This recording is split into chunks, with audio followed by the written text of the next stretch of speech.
दिवाळीच्या दिवशीच पित्याकडून 2 जुळ्या मुलींची निर्घृण हत्या. वाशिम, ऑक्टोबर 21. वाशिम जिल्ह्यातील अंडेरा फाट्याजवळ एक थरारक आणि हृदय पिळवटून टाकणारी घटना घडली आहे. रुईगोस्ता येथील रहिवासी असलेले आणि पुण्यातील खाजगी कंपनीत कार्यरत राहुल चव्हाण, वय अंदाजे 35, यांनी रागाच्या भरात आपल्या 2 जुळ्या मुलींची निर्घृण हत्या केली आहे. मिळालेल्या माहितीनुसार दिवाळीच्या दिवशी कौटुंबिक किरकोळ वादातून पत्नी माहेरी निघून गेल्यानंतर संतापाच्या भरात आरोपीने आपल्या 2 मुलींना जंगलात नेऊन गळा चिरून हत्या केली. त्यानंतर तो आपल्या गावी परतला व थेट मंगरुळपीर, आसेगाव पोलीस ठाण्यात जाऊन गुन्ह्याची कबुली दिली. पोलिसांनी तत्काळ अंडेरा परिसरात पंचनामा करून प्रकरणाची चौकशी सुरू केली असून आरोपीला ताब्यात घेण्यात आले आहे.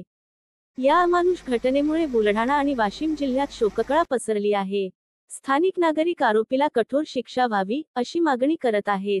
वाशिम प्रतिनिधी किशन काळे, महाराष्ट्र सुपरफास्ट न्यूज.